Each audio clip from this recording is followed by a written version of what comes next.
The diner was dead silent. The heavy, suffocating kind of silence that only happens when a predator enters the room. Gabriel Moretti, the most ruthless crime boss on the eastern seaboard, stared at the crumpled, faded piece of paper resting on the sticky laminate of the table. He slowly reached into his tailored suit, pulled out a matte black Glock, and set it down next to the paper. His dark eyes locked onto Clara, a 24-year-old waitress making minimum wage, who was trembling so hard the coffee pot in her hand rattled. He tapped the paper with a heavy, gold-ringed finger. "I'm going to ask you this exactly one time." His voice was a low, lethal whisper. "Why do you have a photo of me?" South Philadelphia, on a Tuesday in late November, is not a place for the faint of heart. The wind comes off the Delaware River like a wet knife, slicing through coats and bones alike. For Clara Hayes, the bitter cold was just another bill she couldn't afford to pay. At 24, Clara was already drowning. Between the crippling medical debt left behind by her late mother and the exorbitant rent for a crumbling apartment that smelled permanently of mildew and cheap bleach, Clara's life was a masterclass in survival. She worked the graveyard shift at Rusty's Diner, a neon-lit relic on 4th Street that served burnt coffee and soggy fries to insomniacs, long-haul truckers, and the city's underbelly. Clara was a ghost of a girl, pale, exhausted, with dark circles under her eyes, and a worn, oversized cardigan draped over her uniform. She kept her head down, smiled when the tips depended on it, and minded her own business. That was the golden rule of the night shift. You never look too closely at the faces of the men conducting business in the corner booths. But tonight was different. It started at exactly 2:15 a.m. The bell above the door didn't just chime, it seemed to shriek. The air in the diner instantly changed, dropping 10 degrees. 4 men walked in. They weren't the usual street-level thugs in tracksuits. These men wore tailored Italian wool, their coats hanging open just enough to reveal the unmistakable bulge of shoulder holsters. At the center of them was Gabriel Moretti. Even if Clara hadn't recognized him from the whispered rumors that floated around the neighborhood, his presence alone commanded absolute terror. Gabriel was 32, sharply handsome in a cold, statuesque way, with eyes as black and unforgiving as the river outside.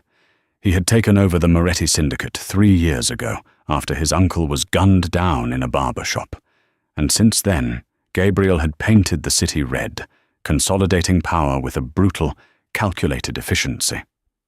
Brenda, the older waitress who usually worked the counter, grabbed Clara's arm, her nails digging into Clara's skin. "Don't look," Brenda hissed, her eyes fixed firmly on the cash register. "Get the menus. Just pour the coffee and walk away. Do not make eye contact." Clara swallowed hard, her heart hammering against her ribs like a trapped bird. She grabbed a fresh pot of coffee and 2 menus, her hands slick with nervous sweat. She approached the corner booth where Gabriel had slid into the red vinyl seat. His men stood at the perimeter, scanning the diner. The few other patrons had suddenly become intensely interested in their plates, chewing in terrified silence. "Coffee?" Clara asked, her voice cracking slightly. Gabriel didn't look up at first. He was staring out the rain-streaked window. "Black," he murmured, his voice a deep, gravelly baritone that vibrated in Clara's chest. Clara moved to pour the coffee, but her hands were shaking violently.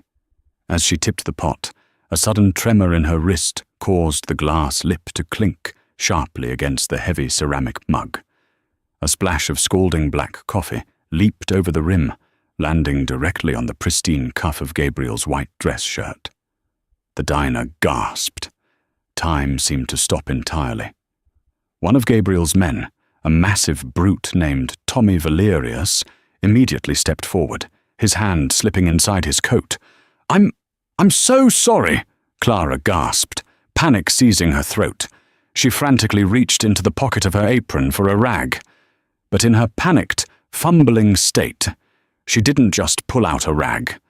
Her small, battered faux leather wallet caught on the fabric of the rag and tumbled out, hitting the floor. It popped open upon impact. A few loose coins scattered across the linoleum. But that wasn't what caught the room's attention. From the plastic sleeve of the wallet, an old, folded Polaroid photograph slipped free. It fluttered down, landing face up directly by Gabriel Moretti's polished leather shoe. Clara gasped, dropping to her knees to grab it, but Gabriel was faster. His hand shot out, his long fingers grasping the edge of the photo. He picked it up. Clara froze on the floor, looking up at him. She watched as the annoyance on Gabriel's face morphed into something else entirely. His dark eyes widened fractionally. The muscles in his jaw ticked. He stared at the photograph, then looked down at the terrified, shaking waitress on the floor. He placed the photo on the table, face up. Next to it, he slowly, deliberately unholstered his gun and set it down. The metallic clunk echoed like a gunshot in the silent diner. "I'm going to ask you this exactly one time," Gabriel whispered, leaning forward, the scent of expensive cologne and ozone radiating off him. "Why do you have a photo of me?" Clara couldn't breathe. The air felt thick, like she was drowning in molasses. She looked at the gun, then at the photograph, and finally up into the eyes of a man who could end her life with a single flick of his wrist. "Clear the room," Gabriel said, never breaking eye contact with Clara. Tommy and the other men moved instantly. They didn't shout, they didn't have to. Within 30 seconds, every patron had scurried out into the freezing rain, leaving their half-eaten meals and throwing crumpled bills onto the tables. Brenda was shoved out the door, casting a terrified, apologetic look back at Clara, before the heavy glass door locked shut with a definitive click. Tommy pulled the blinds down. Clara was alone with the wolves. "Get up," Gabriel commanded. Clara scrambled to her feet, her legs feeling like water. She backed away until her spine hit the counter. Gabriel picked up the photograph and held it toward her. It wasn't a picture of him as a Mafia boss. It wasn't a surveillance photo or a newspaper clipping. It was an old Polaroid from 2004. It showed a teenage boy, maybe 16 years old, wearing a torn, oversized denim jacket. He was standing on a snowy street corner, smiling a genuine, bright smile, holding out a paper bag from a bakery. "Who sent you?" Gabriel asked, his voice deathly calm. "Is it the Falcone family? The feds? Who gave you this?" No one," Clara stammered, tears springing to her eyes. "Please, I swear, no one sent me." Gabriel stood up slowly. He was remarkably tall, towering over Clara's petite frame. He stepped into her personal space, trapping her against the counter. The muzzle of the gun remained on the table, but the threat of his physical presence was enough to make her knees buckle. "This picture was taken 20 years ago," Gabriel said, his voice dropping to a dangerous register. "I haven't seen this photo since the day it was taken. My mother had the only copy, and it burned in the fire that took her life. So I will ask you again, Clara." He paused, glancing at her name tag. "How did you get it?" "It's mine," Clara cried out, her fear suddenly overwhelmed by a desperate need to protect her most prized possession. "It's mine. You gave it to me." Gabriel froze, his brow furrowed in genuine confusion. "What kind of game are you playing?" "It's not a game." A sob tore from Clara's throat. The dam broke, and the truth spilled out in a rushed, terrified torrent. "It was December 2004, the blizzard. I was 4 years old. My mother had just lost her job, and we got evicted from our apartment in Kensington. We were sleeping in an alley behind a bakery. I was freezing to death." Gabriel stared at her, perfectly still. "I had pneumonia," Clara continued, tears spilling over her cheeks, cutting tracks through the cheap foundation she wore. My mother went to try and steal some blankets, and she left me under a cardboard box. I was so cold I couldn't even cry anymore.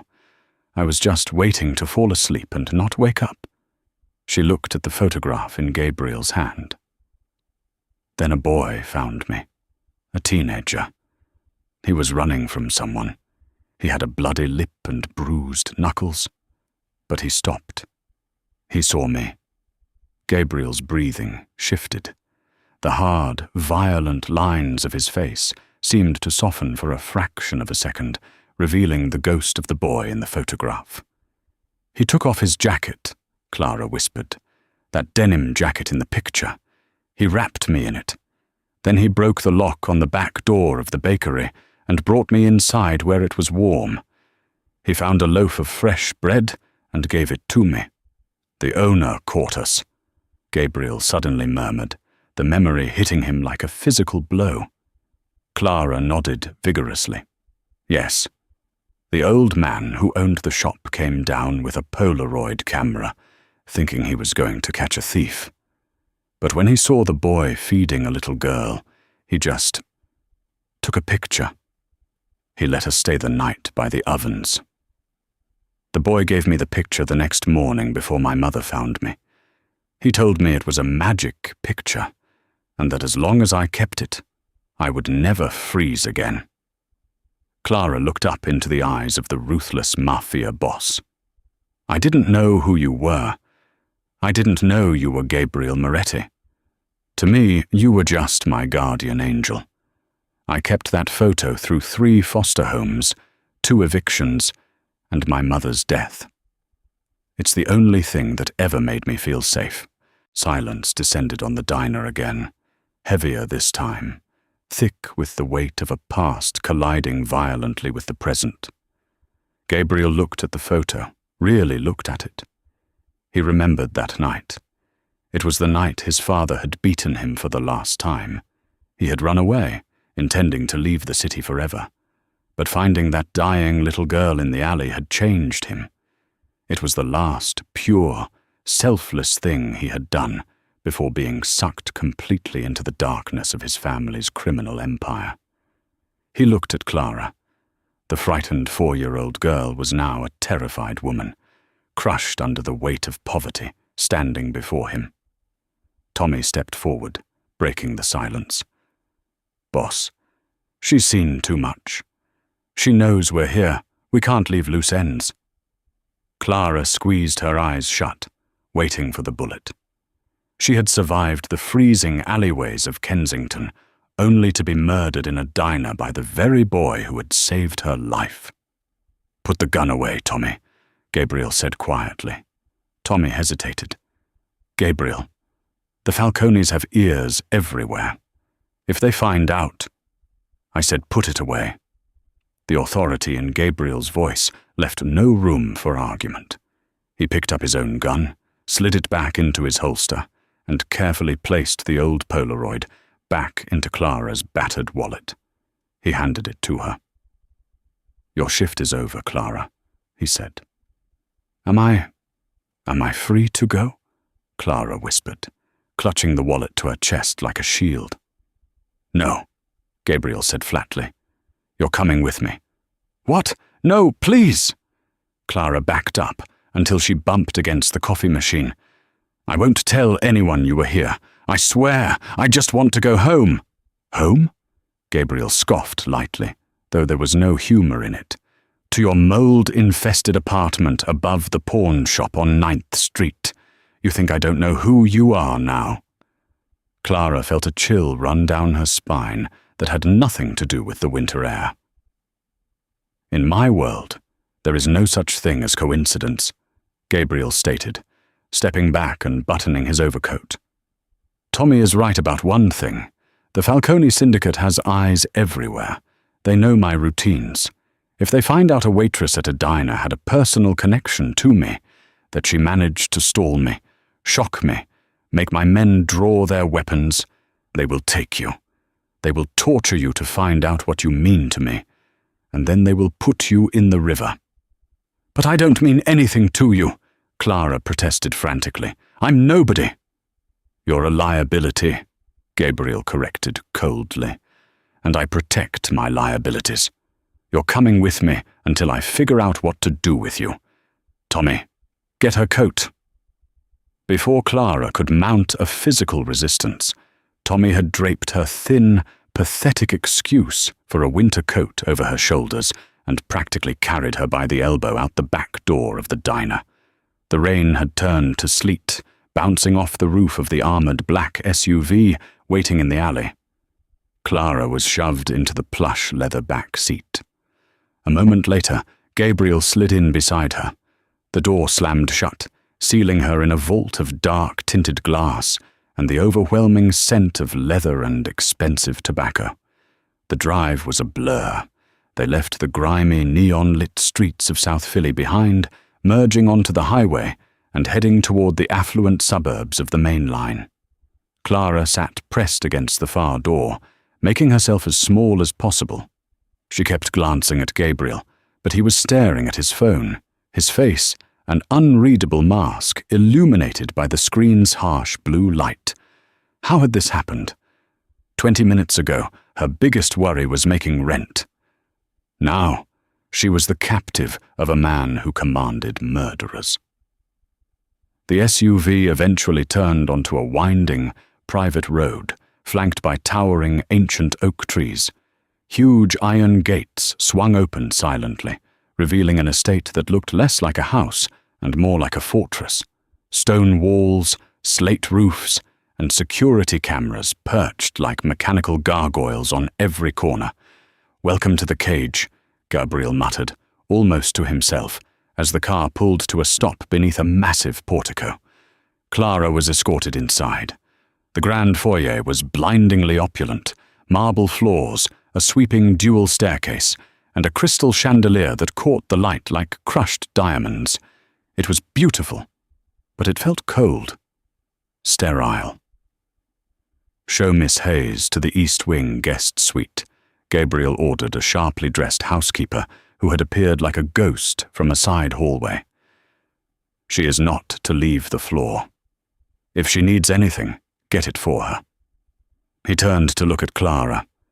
She looked utterly displaced, a street sparrow trapped in a hawk's nest. Her cheap, coffee-stained uniform clashed violently with the Renaissance art on the walls. "Get some sleep, Clara," Gabriel said softly. "I have to go to work tomorrow," she blurted out, a ridiculous thing to say given the circumstances, but the panic of losing her only income flared up. "If I miss a shift, Rusty will fire me." Gabriel let out a short, dark laugh. "You don't work at Rusty's anymore. You belong to the Moretti family now." "I am not a piece of property," Clara fired back, a sudden spark of anger breaking through her terror. The fire that had kept her alive on the streets flared in her eyes. "You might be a mob boss, but you don't own me. You saved me once, but that doesn't give you the right to ruin my life now." The guards in the room tensed, waiting for Gabriel to strike her. No one spoke to the boss like that. Gabriel merely tilted his head, studying her with a terrifying intensity. "Your life was already ruined, Clara. I'm just changing the scenery. Go upstairs." Clara wanted to scream, to fight, but the exhaustion of the night hit her like a sledgehammer. She turned and followed the housekeeper up the sweeping stairs. Once she was gone, Tommy stepped up beside Gabriel. "Boss, this is reckless. The Lucchese family is already pushing our boundaries near the docks. Dominic Lucchese is looking for any weakness.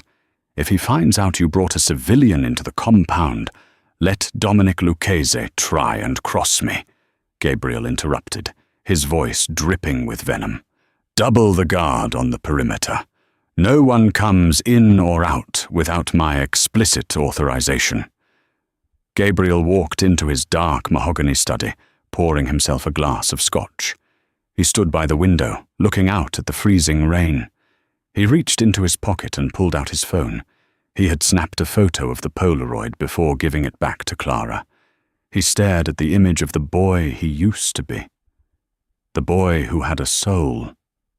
Bringing Clara here wasn't just about protecting a liability. Deep down, in a place he refused to acknowledge, Gabriel knew the truth. Clara was the only living proof that he wasn't born a monster.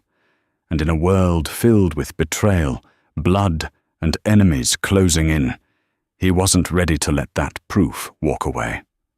Morning arrived, not with the harsh blare of Clara's broken alarm clock or the rattle of the 9th Street trolley, but with the soft, muted sunlight filtering through heavy silk drapes. Clara woke up, buried beneath a goose-down duvet, in a bed large enough to sleep 4. For a fleeting, delirious second, she thought she had died in the freezing rain and woken up in heaven.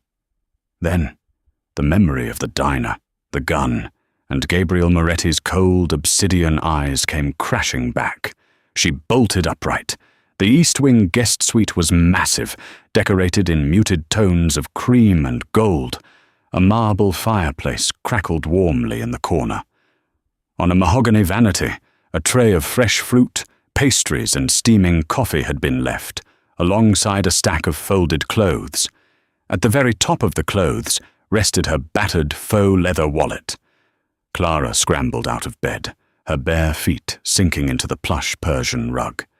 She grabbed the wallet, her fingers trembling as she opened it. The Polaroid was still there. She let out a breath she didn't know she was holding. She quickly changed out of her coffee-stained waitress uniform and into the clothes provided, a pair of tailored charcoal slacks and a soft cashmere cream sweater that fit her perfectly. The fact that Gabriel's people knew her size was both impressive and terrifying. Determined not to be a passive prisoner, Clara marched to the heavy oak door and turned the brass handle. To her surprise, it wasn't locked. She stepped out into a sprawling, sunlit corridor, lined with oil paintings and marble busts. She hadn't taken 5 steps before a massive figure stepped out of the shadows. It was a man in a sharp suit, a recognizable earpiece coiled behind his ear. "Good morning, Miss Hayes," the guard said, his voice polite but firm. "My name is Lorenzo. Mr. Moretti asked that you join his sister in the solarium for breakfast."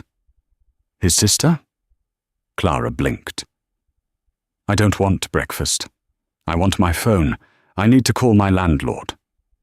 "Your rent has been paid for the next 6 months, Miss Hayes," Lorenzo replied smoothly, "along with your outstanding medical debts from St. Jude's Hospital. All accounts have been cleared. Now, if you would follow me." Clara stopped dead in her tracks. He paid my mother's medical debt? It was over $80,000, a suffocating weight she had carried since she was 19. She felt a dizzying mix of profound relief and deep, creeping dread. Gabriel Moretti was weaving a web around her, replacing her chains of poverty with cuffs of solid gold. She followed Lorenzo in stunned silence down the sweeping staircase and through a labyrinth of opulent rooms until they reached a glass-enclosed solarium overlooking a sprawling, snow-dusted garden. Sitting at a wrought-iron table was a woman who looked like a sharper, deadlier version of Gabriel. She had the same dark, intelligent eyes and sharp cheekbones, her dark hair pulled back into a severe chignon. "Sit," Isabella Moretti commanded, sipping from a delicate porcelain teacup. "I don't bite unless provoked. I'm Isabella, Gabriel's sister and the family's legal counsel." Clara cautiously took a seat opposite her. "Why am I here, Isabella?" "Really?" Isabella set her cup down, the clink sharp in the quiet room. "You are here because my brother has a singular flaw. He remembers debts, and apparently he believes he owes you a debt of conscience from 2 decades ago." Isabella leaned forward, her gaze piercing. "Let me be clear, Clara. We are not playing house. This is a very real, very dangerous world." Ever since the Commission in New York restructured the territories last year, Dominic Lucchese has been trying to take over the Philadelphia docks. He is a butcher. If he finds out Gabriel has brought a civilian into his home, a civilian he clearly cares about, he will use you to tear my brother apart. I am nothing to him, Clara insisted, her voice trembling. I'm just a waitress. You're the girl with the photograph, Isabella corrected softly. I saw the security footage from the diner. I saw his face when he looked at it. Gabriel hasn't looked like that since our mother was burned alive in 2006. Dominic Lucchese's father ordered that fire, Clara. Gabriel has spent his entire adult life turning his heart into a stone fortress so he could survive long enough to destroy the Lucchese bloodline. You are a crack in that fortress. Before Clara could process the heavy, tragic reality of Gabriel's past, the glass doors to the solarium swung open. Gabriel strode in, bringing the cold air of the outside world with him. He looked exhausted. His tie was loosened, his jaw tight with stress, and there was a faint smear of what looked like dried blood on the cuff of his shirt. Isabella, I need you in the war room, Gabriel barked, not looking at Clara. Dominic hit the Penn's landing shipments at dawn. 3 of our men are dead. Isabella stood immediately, her demeanor shifting from aristocratic hostess to wartime consigliere. I'll call the cleanup crew and contact our man in the DA's office. She swept past Gabriel, leaving him alone with Clara. Gabriel finally turned his gaze to her. He took in her appearance, the cashmere sweater, and the way she held herself. Terrified, but defiant. Did Lorenzo tell you about the debts? He asked, walking over to pour himself a cup of black coffee. You didn't have to do that, Clara said, her voice tight. I don't want your blood money. Gabriel paused, the coffee pot hovering. He let out a dark, humorless chuckle. Blood money is the only kind I have, Clara. Consider it back pay for keeping that photograph safe. He walked toward her, stopping just inches away. Clara had to tilt her head up to meet his eyes. Up close, she could see the exhaustion lining his face, the heavy burden of the crown he wore. I have business to attend to, he said quietly, his voice a low rumble. Do not leave the house. Do not trust the staff implicitly. Keep your head down, Clara. The wolves are circling, and I cannot promise you won't get bitten. For 3 days, Clara lived like a ghost in a museum. The tension in the Moretti estate was palpable, a tightly coiled spring ready to snap. Heavily armed men patrolled the perimeters, and black SUVs came and went at all hours of the night. Gabriel was a phantom, only seen in passing, his face growing darker and more dangerous with each passing day. Clara spent her time in the estate's massive library, a 2-story room filled with leather-bound first editions. It was there, on a rainy Thursday evening, that she stumbled upon something she shouldn't have. Looking for a bookmark in the desk drawer, she found a false bottom that had been left slightly ajar. Inside was a stack of financial ledgers and a file folder.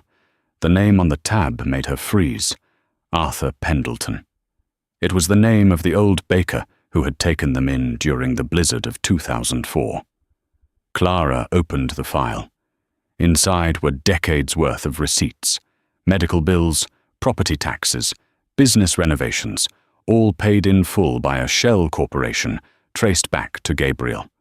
There was even a receipt for a private, lavish funeral dated 2 years ago. Gabriel had secretly protected and funded the old man who had shown them kindness, ensuring he lived a comfortable life until his dying day. Tears pricked Clara's eyes. The monster of Philadelphia had been quietly playing guardian angel. You shouldn't be looking at those. Clara spun around, dropping the file. Gabriel was standing in the doorway, his silhouette framed by the dim hallway light. He wore a holster over his dress shirt, the black metal of his gun glinting. I'm sorry," Clara stammered, stepping away from the desk. "I didn't mean to pry. You took care of him." Gabriel stepped into the room, closing the heavy oak doors behind him. Arthur was a good man in a city full of vipers. He deserved a quiet life.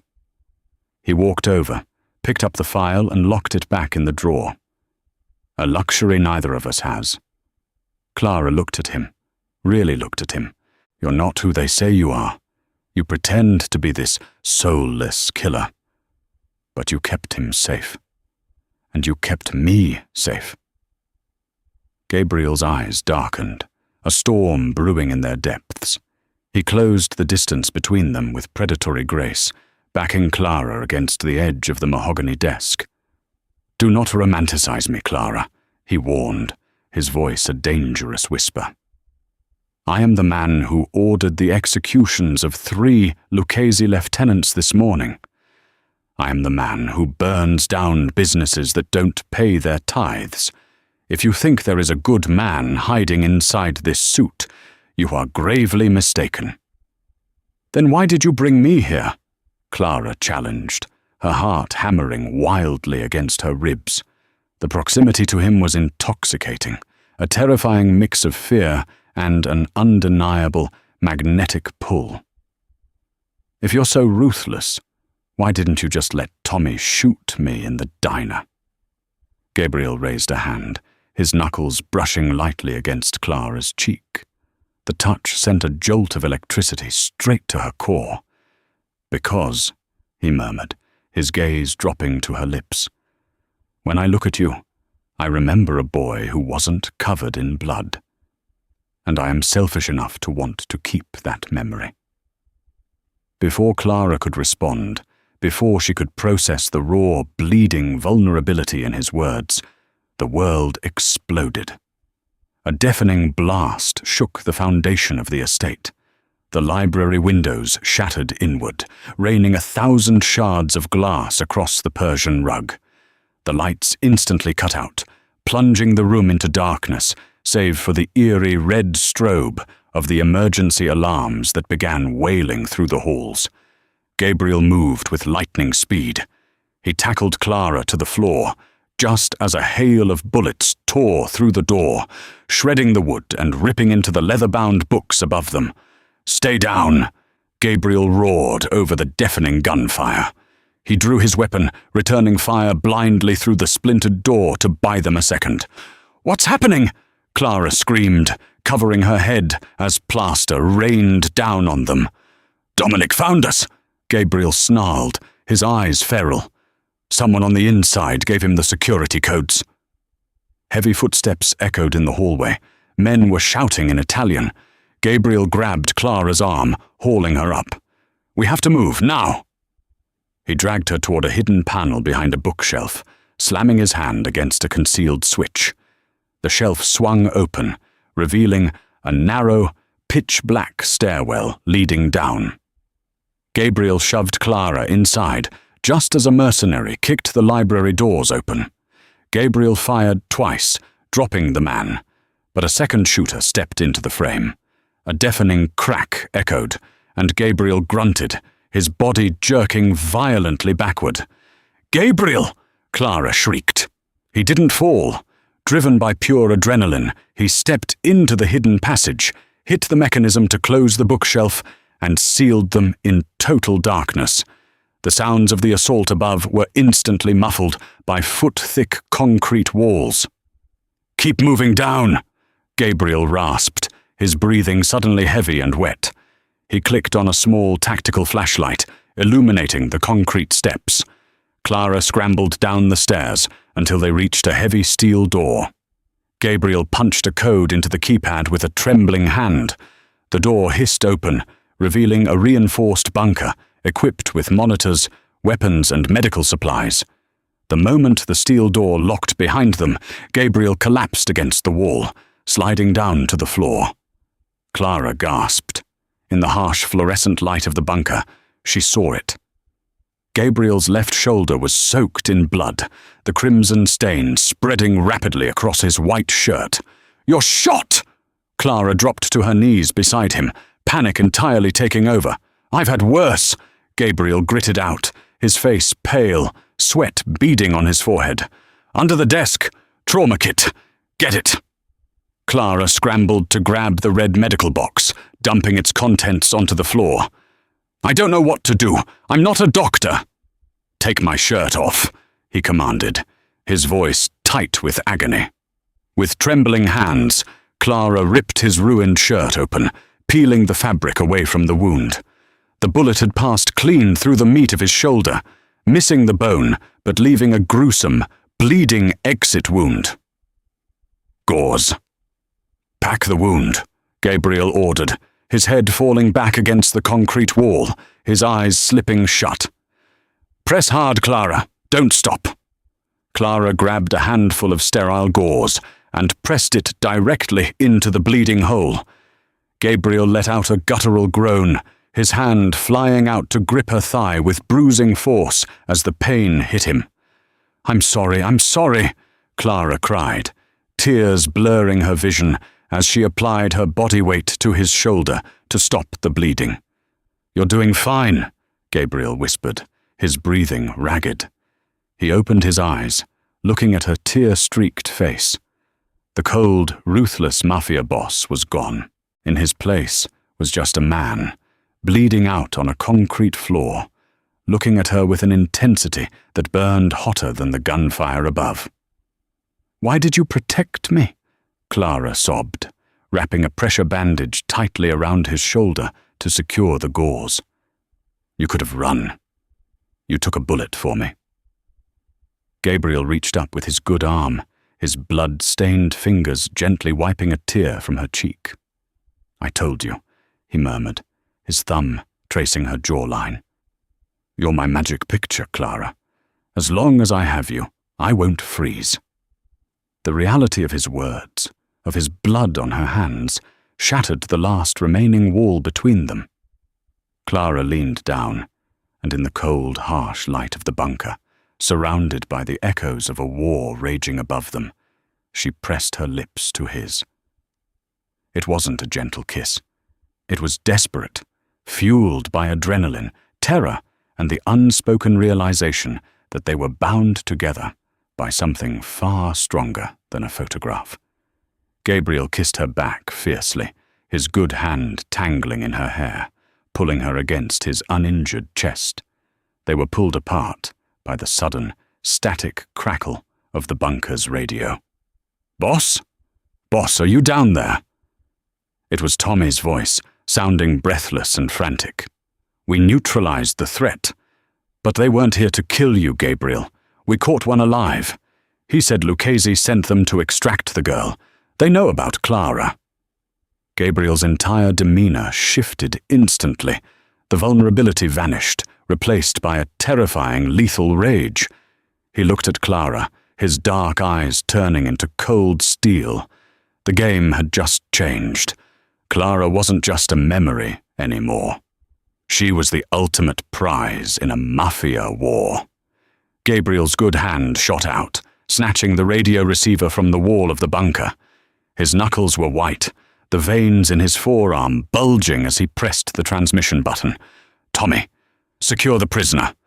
Put him in the soundproof hold in the sub-basement. No one touches him until I get there. And Tommy?" Gabriel's voice was a dead, flat calm that sent a shiver down Clara's spine. "Trust no one. We have a rat in the house." Gabriel dropped the radio and leaned heavily against the concrete wall, his breath coming in sharp, ragged gasps. The blood had stopped pouring from his shoulder thanks to Clara's frantic compression, but the makeshift bandage was already blooming with a dark, terrifying crimson. "Gabriel, you need a hospital," Clara pleaded, her hands still slick with his blood.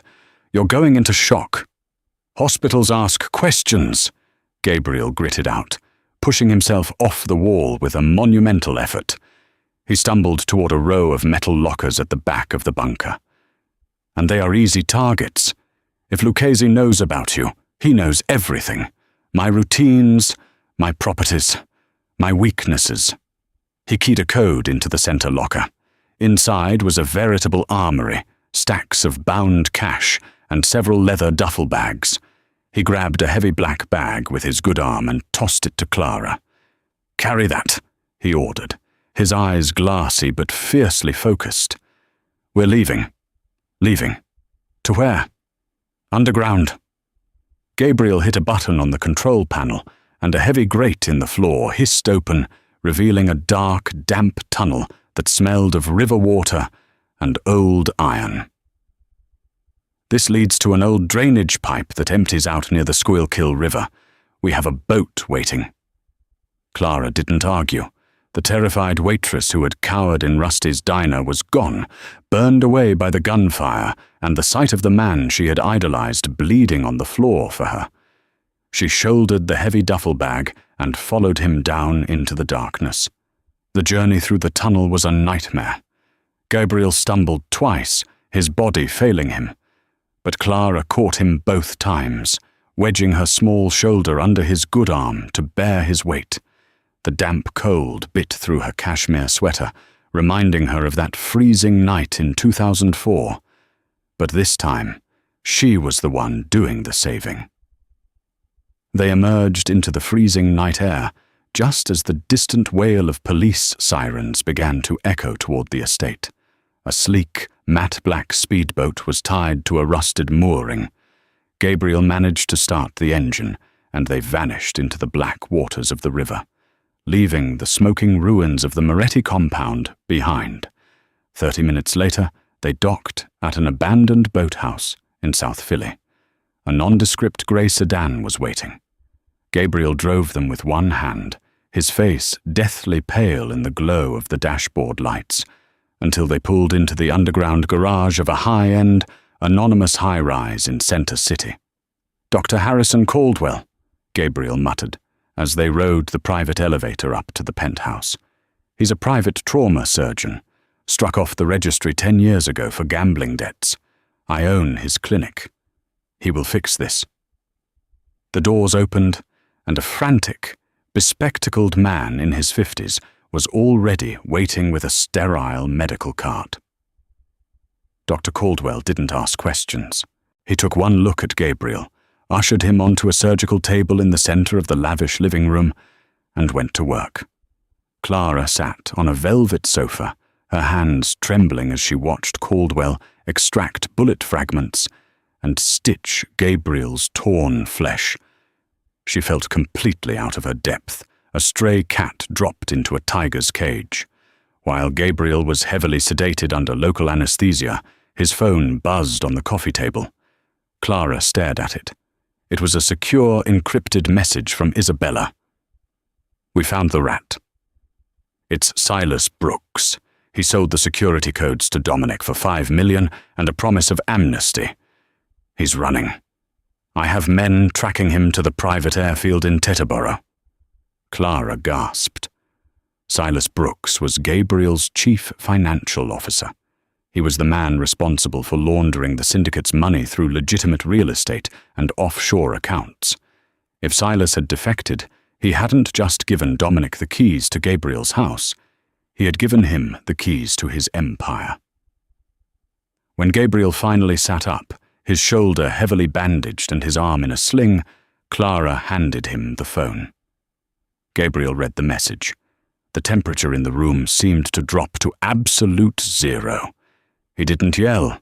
He didn't throw the phone. He simply nodded, a terrifying, calculated gesture.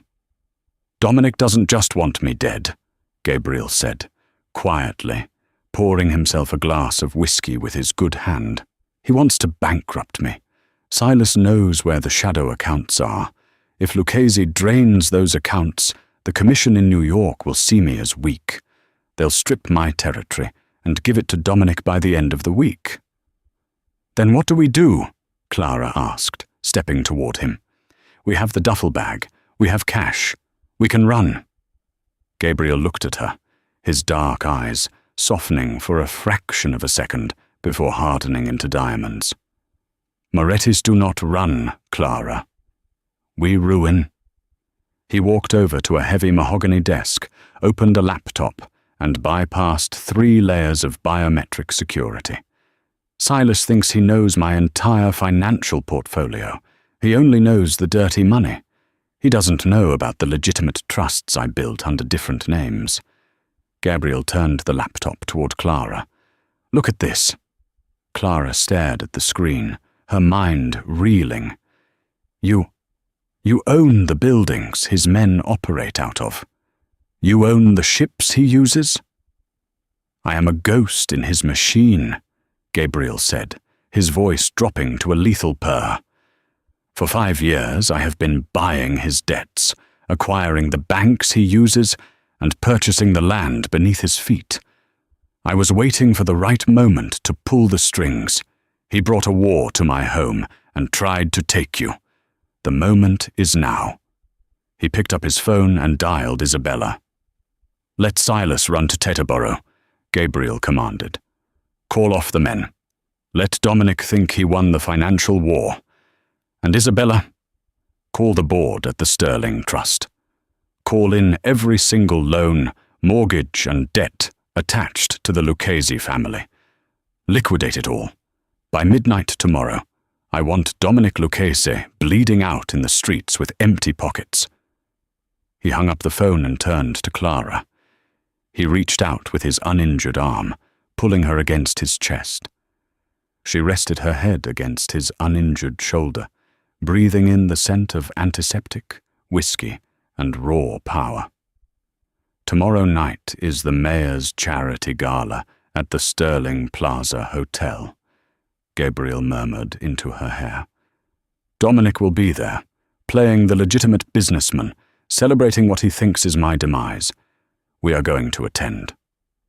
But they'll kill you, Clara protested, looking up at him. Gabriel smiled, a cold, predatory baring of teeth. They can try, but by the time I walk into that ballroom, Dominic Lucchese won't be able to afford the bullets in his men's guns. And you, Clara, you are going to walk in on my arm and show the city exactly who you are. The Sterling Plaza Hotel was a monument to old money and quiet corruption, its grand ballroom dripping in crystal chandeliers and gold leaf. The mayor's charity gala was the social event of the season, a place where politicians, socialites, and mob bosses in bespoke tuxedos rubbed shoulders and traded favors over $1,000 bottles of champagne. Dominic Lucchese stood near the ice sculpture, nursing a martini. He was a bull of a man, wide-shouldered and thick-necked, wearing a smug, self-satisfied grin. In his mind, Gabriel Moretti was a corpse floating in the Delaware River, his empire dismantled by Silas Brooks. Dominic was already planning how he would divide Gabriel's territory. Then, the heavy oak doors of the ballroom swung open, and the music abruptly stopped. A collective gasp rippled through the room. Gabriel Moretti stood in the doorway. He was impeccably dressed in a midnight blue tuxedo, his left arm held tightly against his chest in a discreet black silk sling. He looked paler than usual, but his eyes burned with the furious intensity of a dying star. But it wasn't just Gabriel that commanded the room's absolute, terrified silence. It was the woman on his good arm.